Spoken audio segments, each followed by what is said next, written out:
नमस्कार शेतकरी मित्रांनो, खरीप हंगामाची तयारी आपण करतच असाल. अनेक बियाण्याचे प्रकारानुसार आपण बियाणे खरेदी केली असतील. पण मित्रांनो, बियाणे जरी आपण खरेदी केली, पण ही बियाण्याची उगवण क्षमता आपण तपासली आहे का? ह्या बियाण्याची उगवण क्षमता तपासली असेल, तर त्या बियाण्याला बीज संस्कार कसे करायचे, हे आजच्या व्हिडिओमध्ये आपण बघणार आहोत. तर ऑर्गॅनिक भारत मिशनमध्ये मी पुन्हा एकदा आपल्या सर्व शेतकऱ्यांचे मनपूर्वक स्वागत करतो. आज आपण बघणार आहोत की बियाण्याला बीज प्रक्रिया कशी करावी. बियाण्याला बीज संस्कार जर आपण केले तर कोणतंही बियाणं हे आरोग्य संपन्न होतं, त्याच्यात कोणत्याही प्रकारचा रोग कीड येत नाही. बियाण्याची निवड कशी करायची, तर आरोग्यदायी बियाणं आपल्याला निवड करायची. त्याच्यामध्ये दर्जेदार बियाणे निवड करायचे. खराब, तुटलेले किंवा त्याच्यामध्ये बुरशीजन्य आजार असलेले असे बियाणे आपल्याला घ्यायचे नाही आहेत. दुसरा महत्त्वाचा टप्पा निर्जंतुकीकरण करणे. जर आपण घरातले बियाणं जर वापरत असू तर त्याला आपल्याला हे करायचं आहे. सपोज आपण उदाहरणार्थ 5 ते 10 मिनटं गरम पाण्यात आपल्याला ते बियाणांना जे आहे ते बुडवून ठेवायचं आहे 50 ते 55 डिग्री सेल्सिअसमध्ये. हे पाणी जंतूचा नाश करत असतं. तर अशा पद्धतीने आपण काय करू शकतो, निर्जंतुकीकरण आपण त्या बियाण्यांचं करता येईल. दुसरं आहे रासायनिक बीज प्रक्रिया. कोणते बियाणं घ्यायचे असेल तर त्याच्यात 2 प्रकारच्या बीज प्रक्रिया असतात. तर पहिली बीज प्रक्रिया आपल्याला शेतकरी मित्रांनो करायची आहे ती म्हणजे रासायनिक बीज प्रक्रिया. रासायनिक बीज प्रक्रिया कशी करायची, कोणतंही बियाणं जर आपण घेतलं तर त्याला थायरम जे आहे ते 2 ते 3 प्रति किलो बियाण्याला आपल्याला द्यायचं आहे. 2 ते 3 ग्रॅम फक्त. बियाण्याला ते बुरशीजन्य रोगावर अतिशय प्रभावीपणे काम करतं. दुसरं एक रासायनिक आहे कार्बेडायझियम.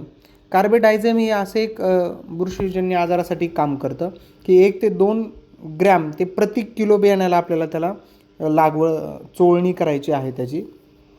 त्यानंतर मॅनोक्झेप हे एक बुरशीनाशक आहे. ते प्रति किलोला 3 ग्रॅम बियाण्याला आपल्याला ते चोळायचं आहे. लागवड त्याची छान पद्धतीने करायची आहे. आता ही प्रक्रिया कशी करायची, तर पहिल्यांदा समजून घ्या. बियाण्याला निवडून त्याला स्वच्छ पाण्यात धुवून घ्यायचं. वरील प्रमाणात हे काही बियाणं आहेत त्यांना आपण पाण्यात बुडवू शकतो, काही बियाणांना आपण पाण्यात बुडवत नाही. ज्याची कातडी बारीक आहेत त्यांना आपण त्या पद्धतीत करायचं नाही.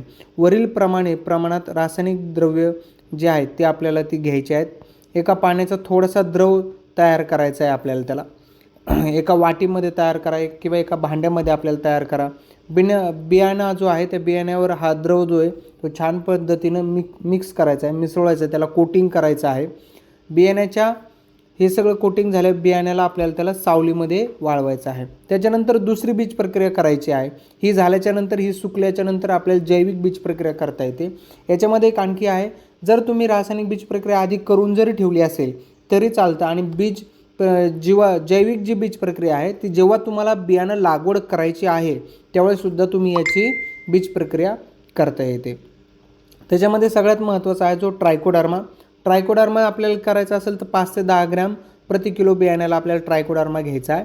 दुसरा आपल्याला रायझोबियम घ्यायचा आहे. जे द्विदल वर्गीय धान्य आहेत त्यांना रायझोबियम, जे एकदल वर्गीय धान्य आहेत त्याला ॲझोटोबॅक्टर आपल्याला घ्यायचं आहे. जसं तूर असेल तर आपण रायझोबियम घेऊ शकतो किंवा त्याच्यानंतर कपास असेल तर आपण तिथे ॲझोटोबॅक्टर जीवाणू घेऊ शकतो. आता तूर किंवा द्विदल धान्य जे आहे, मका जे आहे तिथे आपण ॲझोटोबॅक्टर घेऊ शकतो.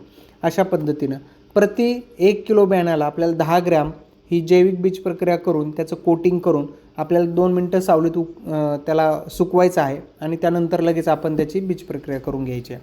आता ही सगळी प्रक्रिया कशी करायची, तर बियाण्याला निवडून स्वच्छ करून पावडर किंवा जे द्रवरूप जैविक घटक आहे ते वरील सांगितल्याप्रमाणेच त्याला छान पद्धतीनं कोटिंग करायचं, त्याला सावलीत सुकवायचं आहे. मिश्रण तयार करण्याची एक पद्धत आहे. एक पातळ मिश्रण तयार करून ते बियाण्यावर समसमान रीतीने आपल्याला लावायचं आहे. सारख्या हाताने किंवा मशीनद्वारे बियाण्याला समान रीतीने लागू करायचं आहे. काही पथ्यसुद्धा मी याचे तुम्हाला टिप्स सांगणार आहे ते शेवटी. त्याच्यानंतर प्रक्रिया झालेली बियाणं ही सावलीत आपल्याला सुकवायची आहेत. वाळल्यानंतर ते थंड आणि कोरड्या ठिकाणी आपल्याला त्याची साठवणूक करायची आहे. याच्यातल्या महत्त्वाच्या टिप्स काय आहेत, तर बीज प्रक्रिया करत असताना आपल्या हातामध्ये हातमोजे आणि तोंडाला मास्क आपल्याला 100% वापरायचा आहे. त्याच्यानंतर प्रक्रिया केलेली बियाणे आहेत ती लगेच पेरणीसाठी आपल्याला वापरायचे नाही. त्याला थोडं सुकवायचं, थोड्या वेळ सुकून चांगली सुकल्यानंतरच आपल्याला ती पेरणी द्यायची आहे. बियाण्याची प्रक्रिया योग्य प्रमाणात आणि योग्य पद्धतीने करणं हे महत्त्वाचं आहे. नाही तर बऱ्याच वेळा प्रमाण आपल्याला माहीत नाही आणि आपण बऱ्याच जर जास्त गोष्टी काही वापरल्या तर तिथे दुष्परिणाम होण्याची शक्यता आहे. म्हणून मित्रांनो, या पद्धतीनं बियाण्याची उगवण क्षमता तपासणी झाल्याच्या नंतर त्याची बीज संस्कार केल्याशिवाय कोणतंही बियाणं आता आपण शेतामध्ये पेरायचं नाही आहे. या पद्धतीने बीज प्रक्रिया करा आणि नक्की बीज प्रक्रिया केल्याच्या नंतर तुम्हाला काय अनुभव आला हे आम्हाला कमेंटमध्ये कळवून सांगा. धन्यवाद.